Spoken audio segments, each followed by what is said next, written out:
तीन छोटे छोटे पापुअस रोज 300 पाउंड पत्थर खा जाते हैं और मुझे भी उनके साथ 200 पाउंड खाना पड़ता है। उनकी क्यूट शक्ल देखकर धोखा मत खाना, जैसे ही दांत दिखाएंगे स्टील की बुलेट्स भी चूर चूर हो जाती हैं। उनके फ्लफी लुक से बेवकूफ मत बनो, उनका फर एकदम इम्पेनेट्रेबल है। मेरी अभी की स्ट्रेंथ से मैं एक पापुआ भी संभाल नहीं सकता, तो 3 का तो सवाल ही नहीं। ऊपर से उन्हें अपने ही जैसे के खून की स्मेल बहुत तेजी से पकड़ में आती है। अगर तुमने एक को चोट पहुंचा दी तो बाकी 2 बिना सोचे समझे तुम पर टूट पड़ेंगे। मतलब एक एक करके मारना इम्पॉसिबल है। बचने का सिर्फ एक ही तरीका है, उनके बीच घुल मिल जाना। वो जो भी करते मैं वही करता हूँ। मैं यहाँ इस डेंजरस जगह में बस एक वजह से आया हूँ, बहुत सारा पैसा कमाने के लिए। रिटर्नी बनना बिना शक अमीर बनने का सबसे तेज तरीका है। 7 साल पहले एक मिस्टीरियस टावर अचानक इस दुनिया में आ गया। लोग रैंडमली उस टावर में खींच लिए जाते हैं। बाद में सिर्फ कुछ लोग ही वापस लौटते हैं और किसी को पता नहीं होता उन्होंने अंदर क्या देखा, क्योंकि रिटर्नीज ने कभी कुछ रिवील नहीं किया। लेकिन हर रिटर्नी सोसाइटी में बहुत डिमांड में होता है। उनके पास ऐसी मैजिकल पावर्स होती हैं जो आम लोगों के पास नहीं होती, और वो सोसाइटी के डेवलपमेंट में बड़ा योगदान देते हैं। सीधी बात, रिटर्नी बनते ही बड़ी बड़ी कंपनियां तुम्हें हायर करने के लिए टॉप डॉलर देती हैं। मैं एक बेकार आदमी ने कभी इसमें पढ़ने का सोचा भी नहीं था, जब तक एक दिन पता नहीं चला कि ऑर्फनेज बंद होने वाला है और बूढ़े डायरेक्टर बस 3 साल और संभाल सकते हैं। ऑर्फनेज की यादें मेरी आंखों के सामने घूम गई। लेकिन चाहे मैं किम जू दिन में 10 जॉब्स कर लूं, मैं 1000 दिनों में ऑर्फनेज का 1/100 खर्च भी नहीं कमा सकता था। अगर मैं रिटर्नी बन पाता। ये सोचते ही मेरा फोन लगातार नोटिफिकेशन देने लगा। पहले तो लगा फोन हैक हो गया है, लेकिन क्यूरियोसिटी के चक्कर में पहला फाइल खोल लिया। वीडियो में जो इंसान था वो बिल्कुल मेरी तरह दिखता था। वो लेवल दर लेवल लड़ाई कर रहा था। मुझे याद नहीं मैंने कभी ऐसा कुछ रिकॉर्ड किया हो। तभी पापुआस दिखे। याद है, एक रिटर्नी ने गलती से इस क्रीचर का नाम लिया था। फिर जब मैंने खुद को टावर की चोटी पर देखा तो कंफर्म हो गया कि ये मेरा फ्यूचर सेल्फ है जो टावर क्लियर कर रहा है। पहला वीडियो आज से 2 साल बाद का था, तो मतलब उसी दिन मैं टावर में जाने वाला हूँ। उस दिन की तैयारी के लिए मैंने रोज बॉडी ट्रेन की और वीडियो का सारा डेटा याद कर लिया। इस नॉलेज के साथ टावर क्लियर करना आसान होना चाहिए था। दिन आया, फिर भी मैं श्योर नहीं था, बस प्रार्थना कर रहा था कि पोर्टल दिखे। ऑर्फनेज का फ्यूचर उसी पर डिपेंड था। लंबा इंतजार करने के बाद पोर्टल सच में आ गया। मैं बिना हिचकिचाए अंदर चला गया। डिफिकल्टी के लिए मैंने हार्ड मोड चुना। आंख खुली तो चक्कर सा आया और मैं खुद को एक छोटे माइनहाफ्ट में पाया। शुक्र है, ये जगह मैंने वीडियो में देखी थी। मैंने सिस्टम इंटरफेस खोला, बस व्यूअर काउंट और मिशन इन्फो दिखा रहा था। ये व्यूअर्स टावर में मुझसे ऊपर लेवल पर बैठे रिटर्नीज थे। वो नीचे के फ्लोर्स की लाइव स्ट्रीम देख सकते हैं और डोनेट करके स्ट्रीमर को ट्रेडिंग करेंसी दे सकते हैं। असल में ये इन्वेस्टमेंट जैसा है, क्योंकि जब उनका डोनेटेड स्ट्रीमर कुछ खास फ्लोर्स तक पहुंचता है तो व्यूअर्स को भी गोल्ड कॉइन रिवॉर्ड्स मिलते हैं। कुछ लोग बस एंटरटेनमेंट के लिए देखते हैं, लेकिन मुझे फर्क नहीं। जैसे ही व्यूअर्स मेरी स्ट्रीम में आए, मैंने झुककर कहा, welcome to my live stream big brother. एक व्यूअर द लव ने तुरंत 1 गोल्ड कॉइन डोनेट किया। मैंने जल्दी से शॉप खोला। मेरी क्विक सोच देखकर उसने 3 गोल्ड कॉइन्स और दे दिए। उसने पूछा, कॉइन्स अभी खर्च करने हैं क्या? मैंने कहा, पहले ऑब्जर्व करना बेटर है, क्योंकि नहीं पता आगे क्या एनिमी मिलेगी। मेरी इस समझदारी पर उसने मुझे फॉलो कर लिया। मैंने जोर से उसका धन्यवाद किया। अभी 50 मिनट प्रेपरेशन टाइम बचा था, तो वो और स्ट्रीम्स देखने चला गया। मैंने हाथ हिलाकर कहा, गुड बाय बिग ब्रदर, वापस आना जरूर। मैं इतना फ्रेंडली इसलिए था क्योंकि यहाँ फॉलो का सिस्टम खास है। इस टावर में हर कोई सिर्फ एक स्ट्रीमर को फॉलो कर सकता है। किसी और को फॉलो करना है तो पहले अनफॉलो करना पड़ेगा, और अगर 100,000 फॉलोअर्स हो जाएं तो स्पेशल रिवॉर्ड मिलता है। पता ही नहीं चला और व्यूअर काउंट डबल डिजिट्स में पहुंच गया। ये हार्ड मोड चुनने का फायदा था, वरना न्यूबीज पर कौन ध्यान देता है। प्रेप टाइम खत्म होने को था। चैट अचानक ज्यादा एक्टिव हो गई। लोग लिख रहे थे, अब वो बाहर आएगा। मुझे असल में पता था वो किसकी बात कर रहे हैं, पर मैंने प्रिटेंड किया कि मुझे क्यूरियोसिटी है। वो स्पॉइल नहीं कर सकते थे, वरना एडमिनिस्ट्रेटर उन्हें बाहर निकाल देता। पहले मुझे लगता था रिटर्नीज जानबूझकर इन्फो छुपाते हैं, लेकिन वीडियो में मैंने देखा था कि टावर में एक बहुत पावरफुल एडमिनिस्ट्रेटर है जिसने शायद उन्हें धमकाया, इसलिए कोई जानकारी लीक नहीं हुई। बस कुछ सेकंड बचे थे। मैंने व्यूअर्स से माफी मांगी कि चैलेंज के दौरान शायद चैट ना कर पाऊं। इस जेस्चर को सबने अप्रिशिएट किया और वो बिग ब्रदर जिसने मुझे सबसे पहले फॉलो किया था वापस आ गया। टाइम 0 हुआ। Mission eliminate all enemies. एक बड़े पत्थर के पास 3 घूमते हुए पोर्टल्स दिखे। इतने छोटे पोर्टल्स शायद कोबॉल्ट्स होंगे। तभी 6 क्यूट सी आंखें दिखीं और मैं वहीं फ्रीज हो गया। क्यूट दिखने के बावजूद उनके दांत कुछ भी काट सकते थे। व्यूअर्स को भी लगा मेरे पास कोई चांस नहीं है। एक ठीक है, पर 3 एक साथ मतलब पक्का मौत। क्योंकि ये अपने जैसे को चोट पहुंचाने वाले से नफरत करते हैं, इसलिए एक एक करके मारना इम्पॉसिबल था। मैंने व्यूअर्स से प्रिटेंड किया कि पूछूं, ये डेंजरस है क्या? बिग ब्रदर ने कहा वो और स्ट्रीम्स देखकर आता है। मुझे लगा शायद वापस ना आए। मैंने पोपो के बिहेवियर पैटर्न्स याद करने की कोशिश की। ये अग्रेसिव मॉन्स्टर्स नहीं थे, लेकिन ये चक्कर लगाते हुए मुझे इग्नोर कर रहे थे, जो अजीब था। मैंने धीरे से पैर आगे बढ़ाकर टेस्ट किया। अटैक नहीं कर रहे थे, पर अलर्ट थे। मैंने सोचा फाइट करने का कोई फायदा नहीं, पहले देखूं ये चाहते क्या है। तो मैं भी उनके साथ पत्थर के चारों ओर घूमने लगा। तभी बिग ब्रदर वापस आ गया। शायद क्यूरियोसिटी थी कि मैं अभी तक मरा क्यों नहीं। मुझे समझ आ गया कि पोपो का मकसद उस ग्लोइंग मैजिक स्टोन को खाना है। वो बस अपना खास डाइनिंग रिचुअल कर रहे थे। लगता है वो मुझे एक्सेप्ट कर रहे हैं। और सच में थोड़ी देर बाद वो रुके और अपने दांत दिखाए। मैजिक स्टोन उनके काटते ही क्रम्बल हो गया। मेरा दिल बैठ गया, पर सर्वाइवल के लिए मुझे ज्वाइन करना पड़ा। मैंने भी पत्थर उठाकर खाना शुरू किया। सरप्राइजिंगली वो रॉक हार्ड नहीं थी, बल्कि चॉकलेट की तरह मुंह में मेल्ट हो रही थी। तुरंत एनर्जी का सैलाब शरीर में दौड़ गया। 10 मिनट में हमने स्टोन खत्म कर दिया। मेरा शरीर फेंट ब्लू लाइट से ग्लो करने लगा। तीनों छोटे खुशी से मेरे आसपास नाचने लगे। व्यूअर्स को लगा वो मुझे खाने वाले हैं, पर सब शॉक्ड रह गए जब वो मेरे कंधों पर चढ़कर खेलने लगे। एक विंडो पॉप हुई, you have pass the trial, opening passage to the second floor. मुझे यकीन नहीं हुआ कि ये काम कर गया। मतलब एनिमीज को एलाइज बनाना भी एलिमिनेट करना गिना जाता है। फिर मैं बेहोश हो गया। न जाने कितने समय बाद जागा तो तीनों मुझे चिंतित नजरों से देख रहे थे। मुझे होश में आते देख वो खुशी से झूमने लगे। व्यूअर काउंट अब 127 था। मैंने सबको हम्बली धन्यवाद कहा। उन्होंने पूछा मैंने पोपो को इमिटेट करने का आइडिया कैसे सोचा। अगर कहता कि मैं उन्हें पहले से जानता हूं तो कोई नहीं मानता, तो बस कहा कि लड़ना जानलेवा लगता तो जीत ना सकने पर साथ मिल गया, बस किस्मत अच्छी थी। मैंने प्रिटेंड किया कि रिवॉर्ड्स के बारे में नहीं पता। सबने चैट में याद दिलाया तो मैंने कंफ्यूज होकर विंडो खोली। क्लिक किया तो एक गिफ्ट बॉक्स गिरा। अंदर एक स्टोन, नेम चेंज कार्ड और एक छोटा बैग था। स्टोन उठाते ही पोपो दौड़ पड़े। मैंने ऊपर उठा लिया। ये मैजिक स्टोन जैसा था, लेकिन नॉर्मल ब्लू की बजाय व्हाइट था। इसे बेचकर 5000 गोल्ड कॉइन्स मिल सकते थे। पोपो को देना वेस्ट था, तो मैंने कहा बाद में कुछ बेटर दूंगा। बाकी आइटम्स नॉर्मल थे। मैंने कहा बिग ब्रदर्स अब सेकंड फ्लोर जा रहा हूं। लेकिन पोपो दूसरी दिशा में भागे। मुझे भी उनके पीछे जाना पड़ा। उन्होंने पत्थर की दीवार पर दांत चला दिए और एक टनल बना डाली। अंदर से बुलाने पर मैं क्रॉल करके गया। तंग रास्ता मेरी स्किन स्क्रैप कर रहा था। व्यूअर्स बोले देखने में पेनफुल है, पर मुझे तो स्टोन मसाज जैसा लग रहा था। अंधेरे में मेरे हाथ ग्लो करने लगे। मैंने प्रिटेंड किया कि डर गया हूं, पर असल में ये नाइट्स पावर थी जो मैजिक स्टोन खाने से मिली थी। बाहर निकला तो तीनों एक नेकलेस पर डिस्कशन कर रहे थे। व्यूअर्स ने कहा इसे खा जाने से पहले ले लो। मैंने उठाया तो वो गुस्से में आ गए। ये रेयर इक्विपमेंट था, गुड लक देता और एक मौत रोक सकता था। वीडियो में देखा था कि इससे कोई 15th फ्लोर तक बच गया था, लेकिन ये फ्लोर 10 का आइटम होना चाहिए था। फिर भी मैंने प्रिटेंड किया कि ये बस वैल्यूएबल दिख रहा है। बिग ब्रदर ने कहा पहले पहन लो। मैंने एडवाइस मान ली। पोर्टल पर पहुंचा तो तीनों मेरे साथ चलने पर अड़े। मैं खुश था। कदम बढ़ाए पर सामने कॉलिजियम निकला। सेकंड फ्लोर में सिर्फ 10 मिनट प्रेप टाइम था। मैंने शॉप खोली। गियर चुनना मॉन्स्टर पर डिपेंड था। हार्ड मोड में बुरा लक हो तो fire breathing red brown bear मिल सकता था, वरना सी सर्पेंट। पहले फ्लोर जितना टफ था, दूसरा सिंपल नहीं होगा। प्रेप टाइम खत्म होते ही पोर्टल पहले छोटा था, लगा सी सर्पेंट होगा, फिर अचानक 10 गुना बड़ा हो गया, और ये था। बात थोड़ी ज्यादा ही रिडिकुलस हो रही थी। 3 छोटे वाले पसीना पसीना हो रहे थे और मेरे दिमाग में आइडियाज आने लगे।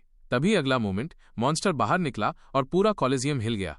मुझे उम्मीद नहीं थी कि दूसरे फ्लोर पर सुपर जायंट ड्रैगन टर्टल मिलेगा। स्ट्रीम व्यूअर्स भी शॉक्ड थे। ये क्लियरली 3 लोगों का ट्रायल मॉन्स्टर था। डर तो लगा, लेकिन मैंने ये पॉसिबिलिटी पहले से सोच रखी थी। मैंने जल्दी से शॉप में इक्विपमेंट ढूंढना शुरू किया और जल्दी ही मुझे वो बैटल एक्स मिल गया जो चाहिए था। व्यूअर्स समझ नहीं पा रहे थे कि मैं अब भी वेपन्स क्यों चुन रहा हूं। जवाब देने का टाइम नहीं था, पूरी तरह फाइट पे फोकस करना था। उसके अटैक करने से पहले ही मैं चार्ज कर गया, लेकिन उसने पहले ही पैर उठाना शुरू कर दिया था। उसका विशाल पैर जमीन पर गिरा, 2 मीटर के अंदर की जमीन तबाह कर दी। व्यूअर्स को लगा मैं मर गया, लेकिन जब धूल हट गई तो मैं ड्रैगन टर्टल के पैर से लटका हुआ था। प्लान था उसकी पीठ पर चढ़ने का, लेकिन फेल हो गया। लगता है मैजिक स्टोन ने शरीर उतना एनहांस नहीं किया। ड्रैगन टर्टल गुस्से में मुझे घूरने लगा। तभी उसके मुंह से एनर्जी वेव निकली। मैंने पहले ही एक्स निकाल ली थी और अटैक डॉज कर लिया। मुश्किल तो था, पर मुझे भरोसा था। आखिर मैंने ड्रैगन टर्टल का वीडियो अच्छे से याद कर रखा था। मैं जल्दी से उसके पैरों के पास घूमकर पीछे के पैर पर एक्स से वार करता हूं। टर्टल दर्द में चिल्लाया और नीचे दबने लगा, लेकिन मैंने पहले ही एरिया से निकल गया। उसने अपने सारे हाथ पैर शेल में खींच लिए। ये डरना नहीं था, बल्कि हीलिंग मोड था। उसका शेल इतना सख्त था कि ज्यादातर लोग बस देखते रहते थे।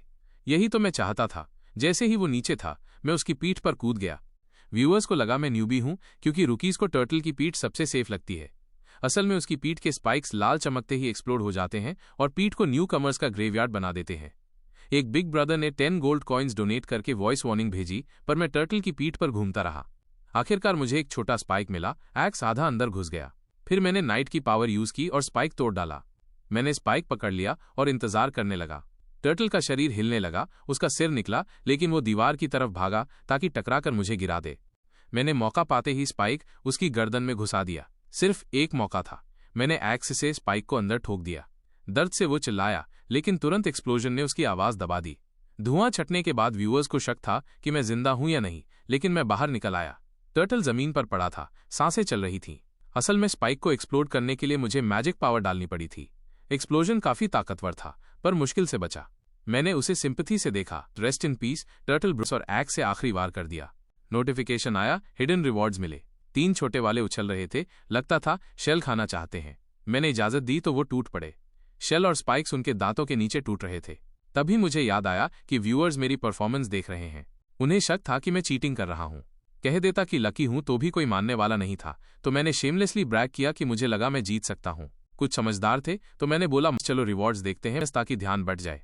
रिवॉर्ड में मैजिक स्टोन, 500 गोल्ड कॉइन्स और एक सबस्पेस बैकपैक था जो 500 किलोग्राम तक रख सकता था। अर्ली गेम के लिए काफी अच्छा था। सिर्फ हार्ड मोड में ऐसे रिवॉर्ड्स आते हैं। मैंने मैजिक स्टोन उठाकर चुपके से बैकपैक में रख दिया ताकि लोग मैजिक स्टोन्स की बात ना करें। अब हिडन रिवॉर्ड देखने का टाइम था। एक और स्टोन जैसी चीज गिरी, लेवल एनहांसमेंट चार्म, जो इक्विपमेंट को एक लेवल अपग्रेड कर देता है। जो लोग इसे चैरिटी बोल रहे थे चुप हो गए। व्यूअर्स बोले एक्स अपग्रेड करो, जैसे मैं क्लूलेस न्यूबी हूं। तभी मुझे चक्कर आने लगे। उन्होंने कहा तीसरे फ्लोर जाओ ताकि रिकवर हो सको, पर मैंने पहले रिवॉर्ड्स देखने की ठानी। 100 फैंस पहुंचने का रिवॉर्ड था, 5 अलग एट्रीब्यूट ब्लेसिंग्स में से चुनना। किसी ने मैजिक ब्लेसिंग नहीं सुझाया, क्योंकि मैजिक ज्यादातर मेजर्स और मैजिक इंजीनियर्स के लिए होता है और अर्ली गेम में रेयरली यूज होता है। लेकिन मेरी सोच अलग थी, मैंने मैजिक ब्लेसिंग चुन लिया। असल में मैं मैजिक इंजीनियर बनना चाहता था। प्रोफेशन मुश्किल था और सपोर्ट रोल माना जाता था, पर मैंने एक जीनियस मैजिक इंजीनियर के वीडियोस देखे थे। मैक और लेजर्स किसे नहीं पसंद। तीनों छोटे वाले टर्टल खाकर गोल मटोल हो गए थे। टर्टल की बस स्किन और मीट बचा था। मैं मुश्किल से खड़ा हो पा रहा था। कुछ नहीं बचा तो पोर्टल में चला गया। अंदर जाते ही बॉडी फ्रेश हो गई और सारे घाव ठीक हो गए। 3rd floor trial mission window आ गया। पहले 2 फ्लोर्स वीडियो से कहीं मुश्किल थे, लेकिन तीसरा वैसा ही था जैसा वीडियो में था। पास में पोर्टल खुला। कोई बोला फेलो स्ट्रीमर्स। मैं सेफली 3rd फ्लोर पर पहुंच गया और मैंने देखा कि उसकी हालत भी खराब थी। वो मुझे देखकर बोला तुम सच में ह्यूमन हो ना? मैंने कहा हाँ, और उसने दूरी बना ली। व्यूअर्स ने कहा ये रिएक्शन नॉर्मल है। उसने अपना नाम ह्यूम बताया। मैंने ऑकवर्डली अपना नाम किम जू बताया, जिस पर वो हंस दिया। उसने पूछा क्या ये 3 छोटे वाले पोपो हैं? मैंने उन्हें उठाकर दिखाया। तभी जमीन हिली और रेत से 2 स्टोन जायंट्स निकले। मैंने तुरंत एक्स निकाला। अगर डिफिकल्टी सेम है तो उनकी वीकनेस वीडियो जैसी ही होनी चाहिए। सिंपल मोड में एक स्टैचू होता है, नॉर्मल में 2 और हार्ड में भी 2, लेकिन उन्हें एक साथ हराना पड़ता है, वरना जो गिरा है वो जल्दी रिकवर हो जाता है। तभी एक स्टैचू का स्पीयर आया और उसके शॉक वेव से असली न्यूबी सेंटी को उड़ गया। मैं उनके पैरों के नीचे स्लिप होकर दूसरे स्टैचू के पीछे गया। 5 मीटर उछला, नीली रोशनी के साथ उसके घुटने के पीछे वार किया, पैर आधा टूट गया। दूसरा स्टैचू दोस्ती निभाते हुए उसे उठाने लगा, पर मुझे जल्दी करनी थी, वरना स्पीयर वाला रिकवर हो जाता। मैंने बिना सोचे शील्ड वाले के पैर पर 2 वार किए और दोनों स्टैचूज गिर गए। ह्यूम दौड़कर आया और बोला ये कोई न्यूबी नहीं कर सकता। इस पर मैं कुछ कह पाता उससे पहले अचानक वो मूव हो गए। उनकी आंखें लाल चमक रही थी। मैंने तुरंत उसको चिल्लाकर बोला कि झुक जाओ, लेकिन ये बंदा तो पूरा बुद्धू निकला, उल्टा पीछे मुड़कर देखने लगा। मुझे उसे टैकल करना पड़ा ताकि उसकी जान बच सके। जब मैं उसको बचा रहा था, दोनों स्टैचूज वापस उठ खड़ी हुई। मैंने कभी नहीं सोचा था कि स्टैचूज भी भाले फेंक सकती हैं। अब समझ आया कि सिर्फ गिरने से वो खत्म नहीं होती। ये समझते ही मैं फिर से चार्ज मार दिया। जब तक वो पूरी तरह खड़ी नहीं हुई थी, मैंने दौड़कर स्पीड पकड़ी और शील्ड वाली स्टैचू के सामने कूद गया। मैंने मैजिक पावरफुल यूज की। एक ही एक्स का वार और वो बीच से 2 हिस्सों में कट गई। तभी एक जायंट हैंड ने अटैक किया। मैं नीचे कूद गया बचने के लिए, लेकिन उसके पास दूसरा हाथ भी था। जब देखा कि शील्ड स्टैचू पर रिपेयर लाइट चमक रही है तो समझ गया देर नहीं कर सकता। मैंने जोर से छलांग लगाई, उसके थप्पड़ से बचा और एक्स से वार किया। दरार उसके हाथ से सिर तक फैल गई। वो पीछे की तरफ गिर पड़ी। मैं बिना पीछे देखे जमीन पर उतरा। यह है एक शो ऑफ की शान। सही निकला। इस बार वो बस थोड़ा बहुत हिली और उसकी आंखों की लाल रोशनी बुझ गई। फिर कंप्लीशन नोटिफिकेशन आ गया। मेरे इस शानदार परफॉर्मेंस पर व्यूअर्स ने गोल्ड कॉइन्स डोनेट किए। मैंने तुरंत उनका धन्यवाद किया, thanks everyone, sorry for the wait. लेकिन अंदर से सोच रहा था लड़ाई तो जल्दी खत्म हो गई। मैंने इधर उधर देखा और ऐसे बड़बड़ाने लगा जैसे पोर्टल कहाँ है नहीं पता। ये कंफ्यूज्ड एक्ट ज्यादातर लोगों को बेवकूफ बना गया। उन्हें लगा मैं कोई कॉम्बैट स्किल्ड न्यूबी हूं। उनके कहने पर मैं चर्च की तरफ गया, लेकिन हे क्यों ने मुझे रोक लिया। थोड़ा बात कर सकते हैं? पर मैं जल्दी टावर क्लियर करना चाहता था, sorry may be next time, और भाग गया। बेचारा न्यूबी वहीं खड़ा रह गया। चर्च में मैंने एक स्क्रोल देखा, उस स्क्रोल में एम्पायर के पतन की कहानी थी और एक warning, never anger the emperor. ज्यादातर व्यूअर्स को समझ नहीं आया ये किस काम का है, लेकिन मैं मुस्कुराया। ये 5वें फ्लोर का हिंट था। तभी मेरे पास पोर्टल खुला। मैंने कहा पहले रिवॉर्ड्स देख लेता हूं, फिर 4th फ्लोर जाऊंगा। सबने गेस किया कि इस लेवल की डिफिकल्टी एवरेज है और रिवॉर्ड्स भी कम होंगे। सही निकला। रिवॉर्ड बॉक्स में बस कॉइन बैग था। सब कह रहे थे कि पहले 2 फ्लोर्स ने ज्यादा दे दिया था, ये नॉर्मल है। लेकिन मेरा चेहरा उतर गया। हार्ड मोड में यूजुअली 3 रिवॉर्ड्स होते हैं। तभी एक इन्फो विंडो खुली। मैंने चौंक कर मुंह खोला। अंदर पूरे 5000 गोल्ड कॉइन्स थे। मैंने खुश होकर व्यूअर्स को बताया कि ये बहुत बढ़िया है। अब मेरे पास 5600 गोल्ड कॉइन्स हो गए थे, जो 5वें फ्लोर में बहुत काम आएंगे। सिर्फ कॉइन से ही मैं मैजिकल इंजीनियरिंग में ज्यादा सीख सकता था। तभी उन्होंने याद दिलाया कि पोपो की हालत खराब लग रही है। मैंने मुड़कर देखा, गोलमटोल पोपोस अब चपटी हो चुकी थी। मैंने घबराकर पूछा, ठीक हो ना? लेकिन उन्होंने आंख तक नहीं खोली। टावर पर कोई पोआ पहले कभी नहीं लाया था। व्यूअर्स को भी समझ नहीं आया। किसी ने कहा शायद भूखे हैं, पर दूसरे फ्लोर पर तो उन्होंने पूरा टर्टल शेल खा लिया था। मैंने अनमने मन से मैजिक स्टोन निकाला, पर कोई असर नहीं। मैं परेशान ही था कि बिग ब्रदर ने 20 गोल्ड कॉइन्स डोनेट किए और वॉइस मैसेज भेजा, पहले 5th फ्लोर जाओ, आगे का कंटेंट रिवील नहीं कर सकते। चैट में सब उसे वो चीज कह रहे थे, लेकिन बिना बताए भी मुझे पता था 5वें फ्लोर पर कोई है जो पोपोस को ठीक कर सकता है। टाइम बहुत जरूरी था। मैंने तीनों को उठाया और निकल पड़ा।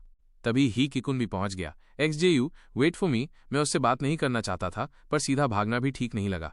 उसने कहा, पता है तुम मुझसे बात करना पसंद नहीं करते, पर मैं पर्सनली थैंक कहना चाहता हूं। तुम न होते तो मैं मर चुका होता। Thanks a lot. ये सुनकर थोड़ा शर्मिंदगी हुई, पर मैंने बस इतना कहा, जो भी हो जिंदा रहना, फिर मिलेंगे।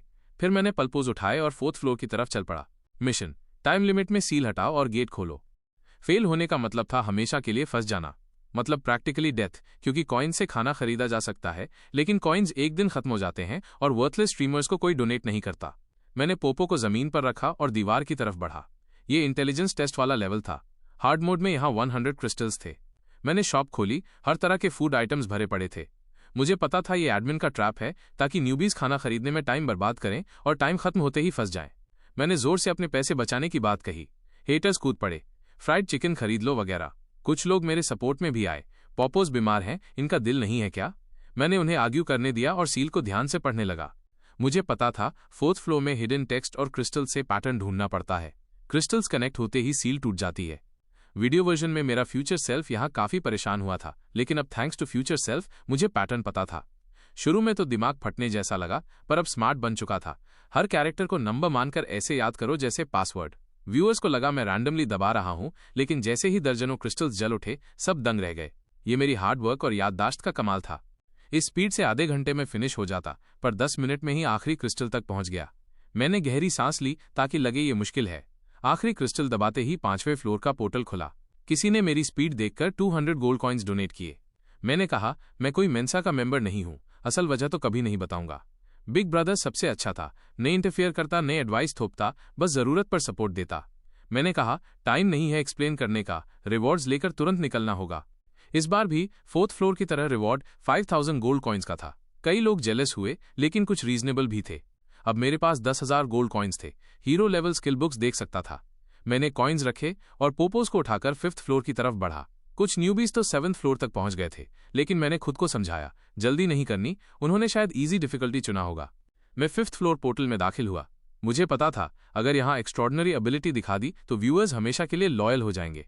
5वें फ्लोर में एक खास सिस्टम था। व्यूअर्स स्ट्रीम छोड़ नहीं सकते थे और रियल वर्ल्ड टाइम भी प्रभावित नहीं होता था। मैं एट्रो एम्पायर का एक कैरेक्टर बन जाता। मेरे साथ एक और रिटर्नी आता और प्री डिटरमिन्ड एंडिंग पूरी करनी होती। मैं असल में इस बेकार से प्रिंस को चुनना नहीं चाहता था, लेकिन हार्ड मोड में यूजर्स ऑफन एम्पायर के इंपॉर्टेंट फिगर्स बनते हैं। Magic ability equals chief magician, physical ability equals night commander और नॉन कॉम्बैट प्रोफेशन जैसे मर्चेंट। कमेंट्स अलग अलग थे, लेकिन किसी ने भी मैजिक इंजीनियर चुनने को नहीं कहा, जबकि मैं तो यही चाहता था। मैजिक इंजीनियरिंग इक्वल्स एम्पायर का प्लैटिनम मैकेनिकल इंजीनियर। ये प्रैक्टिकली मेरे लिए परफेक्ट था। मैं चुनने ही वाला था कि सिलेक्शन विंडो पॉप हुई। Are you sure you want to choose abilities related to magical beasts? मैंने चिल्लाया, नो, लेकिन सिस्टम ने जबरदस्ती चॉइस कर दी। अब मैं मजबूरी में एट्रो एम्पायर का दूसरा प्रिंस बन गया, किटोलास। जब वो 10 साल का था तो बर्थडे गिफ्ट में एम्परर से मैजिकल बीस्ट मांगा, बदले में थप्पड़ मिला और बड़े भाई ने इंसल्ट किया। तब उसने सीक्रेटली अपने रूम के नीचे अंडरग्राउंड स्पेस बना लिया। बुडेली प्रॉमिस किया कि वो उसे मैजिकल बीस्ट खरीदने में भी हेल्प करेगा। बाद में जब एम्परर को उसके मैजिकल बीस्ट ब्रीडिंग के बारे में पता चला तो वो मजबूर होकर आंसू बहाते हुए उन मैजिकल बीस्ट को जला के मारना पड़ा। फिर एक बार वो नशे में सड़क पर तमाशा करने लगा और उसे स्काउंड्रल प्रिंस का टाइटल मिल गया। दूसरे प्रिंस का ये कैरेक्टर सेटअप पढ़ने के बाद मैं पहले से ही परेशान था और ऊपर से मुझे 7 दिन में कू करना था। ये मिशन बिल्कुल रिडिकुलस था। ऑडियंस भी मेरी सिचुएशन पर सिंपैथी जता रहे थे, लेकिन अब जब ये हो ही चुका था तो बैठकर मौत का इंतजार तो नहीं कर सकता था। आमतौर पर अगर मिशन आसान हो तो बस टास्क पूरा करने पर फोकस करना होता है। अगर प्लॉट बहुत मुश्किल हो तो कंपिटिटर्स को खत्म करना बेटर ऑप्शन होता है, और अगर सेटिंग इम्पॉसिबल हो जैसे एम्परर बनना तो शायद वही ट्राई कर सकता था। सोच विचार के बाद मैंने किसी को बुलाया और कामली आदेश दिया, जाओ बोडेली को बुलाओ। ऑडियंस ने मेरी एक्टिंग स्किल्स की तारीफ की। थोड़ी देर बाद बोडेली आ गया। योर हाइनेस, क्या आपने मुझे आज लाए गए मैजिकल बीस्ट के लिए बुलाया है? मुझे कुछ पता नहीं था, लेकिन फिलहाल साथ देना बेस्ट था। उसने एक व्हाइट क्लॉथ से ढकी चीज अंदर मंगवाई। मैं क्यूरियस था, पर सोचा नहीं था कि अंदर पापुआस होंगे। मैंने खुद को कोसा कि इतना इनह्यूमन कैसे हो सकता हूं कि उन्हें भूल गया, लेकिन चेहरे पर काम एक्सप्रेशन रखते हुए पूछा, ये इतने लिस्टलेस क्यों लग रहे हैं?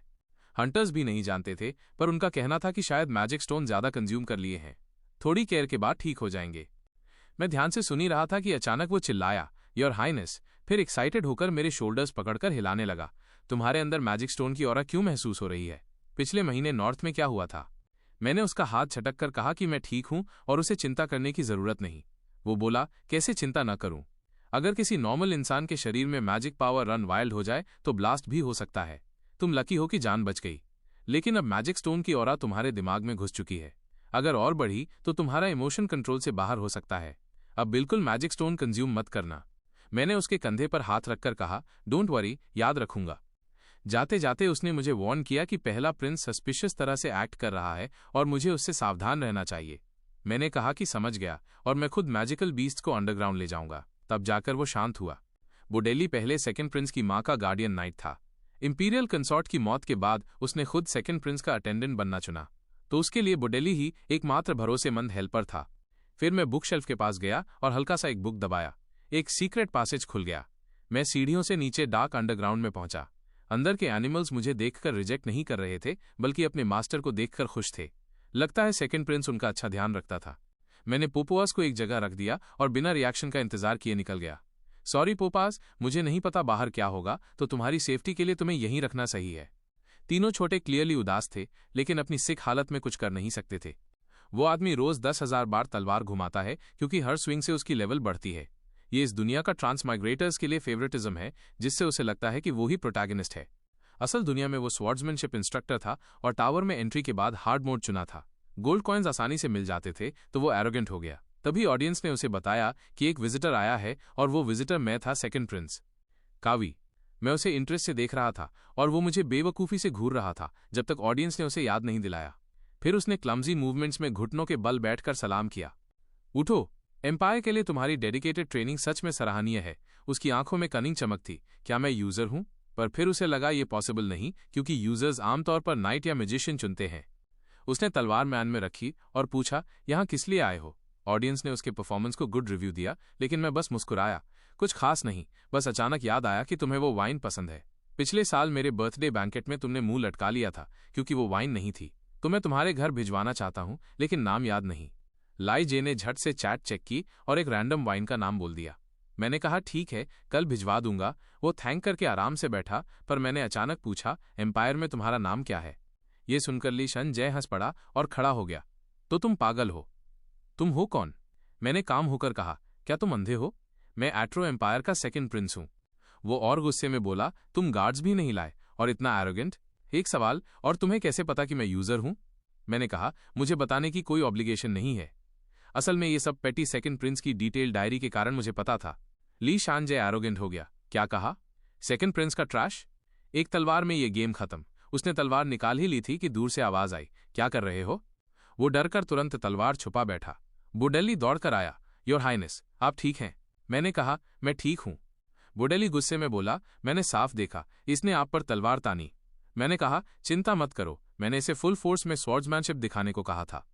बॉडली ने ली शन के कंधे पर हाथ रखकर कहा, आगे से ध्यान रखना, वरना कोई नहीं बचाएगा। वो जल्दी से बोला, जी आगे ध्यान रखूंगा। बोडेली के जाते ही ऑडियंस ने पूछा कि मैंने इसे खत्म क्यों नहीं किया, इससे तो 5th फ्लोर क्लियर हो जाता। लेकिन मैं जल्दी क्लियर नहीं करना चाहता था। अभी मैजिकल इंजीनियरिंग को छुआ भी नहीं था। अगर प्री डिटर्मिन्ड एंडिंग पूरी ना हो पाए तो बाद में देखेंगे। उधर ली शानजे डर में ऑडियंस से हेल्प मांग रहा था। अगर वो प्रिंस मुझे खत्म करने का ऑर्डर दे दे तो मैं गया। ऑडियंस ने उसे सजेशंस दिए तो उसने सेकंड प्रिंस और बोडेली की जानकारी खंगालनी शुरू की और आखिर में उसे पापस के बारे में न्यूज मिल गई। ऑडियंस ने भी फर्स्ट फ्लोर की मेरी हरकत से इसे कनेक्ट कर लिया। संजय ने उनकी बातें सुनी और सिटी के बाहर बने प्रेयर रूम में आ गया। इस वक्त ली शान मुझे खत्म करने के इरादे से भरा था। असल में 5th फ्लोर में एक हिडन क्लियरेंस स्ट्रैटेजी थी। बस प्रेयर रूम तक पहुंचकर ट्रायल में तुम्हारे साथ हिस्सा ले रहे किसी यूजर का नाम बोल दो तो तुम 5th फ्लोर क्लियर कर सकते हो। लियान को पता था कि उसे कभी भी एग्जीक्यूट किया जा सकता है, तो मजबूरी में उसने ये तरीका अपनाया। एक विंडो पॉपअप हुआ। Please state the name of the user participating in the trial with you. ले संजय ने बिना हिचकिचाए कहा, किम जू, क्या तुम पक्के हो कि ये इन्फो सही है? Once confirmed you can not choose again. जैसे ही ली शंज ने कंफर्म दबाया, उसके बगल का स्टोन स्टैचू जिंदा हो गया। Your information is incorrect. The evil gods mock your wisdom and curse you. All skills you have acquired disappear. ये देखकर ली शंज ने गुस्से में आसमान की तरफ चिल्लाया। असल में वो पहले मुझे ढूंढते हुए आया था। जैसे ही उसने मेरा नाम पुकारा, मैं चौंक गया। मेरी रिएक्शन देखकर उसने एक शातिर सी स्माइल दी और बिना पीछे देखे भाग गया। ऑडियंस ने मुझे कहा कि उसे पकड़ो, पर मैं नहीं हिला और बस एक इंटरेस्टिंग एक्सप्रेशन दिया। कुछ लोग कंफ्यूज थे तो कुछ को अंदाजा हो गया कि मैं क्या करने वाला हूं। मैं धीरे धीरे अपने रूम में गया, स्टोरेज बैकपैक निकाला और उसमें टटोलने लगा। थोड़ी देर बाद मेरे हाथ में एक निकनेम चेंज वाउचर था। बिना कुछ कहे मैंने उसे बीच से फाड़ दिया। फिर एक वर्चुअल पैनल मेरी आंखों के सामने आ गया। निकनेम चेंज देखकर ऑडियंस एक्साइटेड हो गई, लेकिन मैंने बिना रुके किम जू डाल दिया। ऑडियंस ने मजाक उड़ाया, क्या इसका मतलब है कि किम जे 1/5 फ्लोर पर सील हो गया? मैंने बस एक चालाक स्माइल दी। मुझे पता था कि नाइट का प्री डिटर्मिन्ड एंडिंग है स्वॉर्ड्समैनशिप की असलियत सीखना, और विजडम ट्रायल में फेल होने की सजा है सारी सीखी हुई स्किल्स फॉर्मेट हो जाना। यह सजा उसे तकलीफ देने के लिए काफी थी।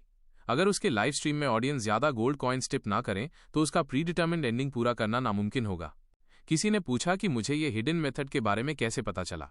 मैंने कुछ एक्सप्लेन नहीं किया क्योंकि मुझे पता था कोई ऑडियंस खुद एक्सप्लेन कर देगा, पर वो लोग मेरे नाम पर ही अटके रहे, जिससे मैं इरिटेट हो गया। क्या हुआ अगर नाम किम जू ही है? मेरे पास निकनेम सोचने का टाइम नहीं है। हाँ, मैं अंदर से थोड़ा परेशान था कि कहीं वो मिशन जल्दी पूरा ना कर दे, पर बाहर से मैंने बस काम एक्टिंग की। तभी बाहर से शोर आया। मैंने दरवाजा खोला तो देखा वो बेवकूफ ली शानजे और उसके साथ परेशान दिखते गार्ड्स। उन्होंने कहा, योर हाइनेस, क्या आप थोड़ी देर मुझसे बात कर सकते हैं? मैंने डिसाइसिवली उसे अंदर बुला लिया, पर ऑडियंस की नजर गार्ड्स पर थी, जो क्लियरली फर्स्ट प्रिंस के लोग थे। अंदर आते ही ली शंज गुस्से से मेरी तरफ बढ़ा। तू कौन है असल में? मैंने मजाकिया अंदाज में कहा। क्या मैंने पहले जवाब नहीं दिया? ये सुनकर उसने पास की एक कुर्सी उठाई और मेरी तरफ फेंकी। मैं आसानी से बच गया। अब उसने अपनी स्किल्स छुपाना छोड़ दिया और सीधा तलवार निकाल ली, मुझे मारने के इरादे से। पर मेरी नजर में उसकी मूवमेंट्स बहुत धीमी लग रही थी। शायद उसकी स्किल्स फॉर्मेट हो चुकी थीं।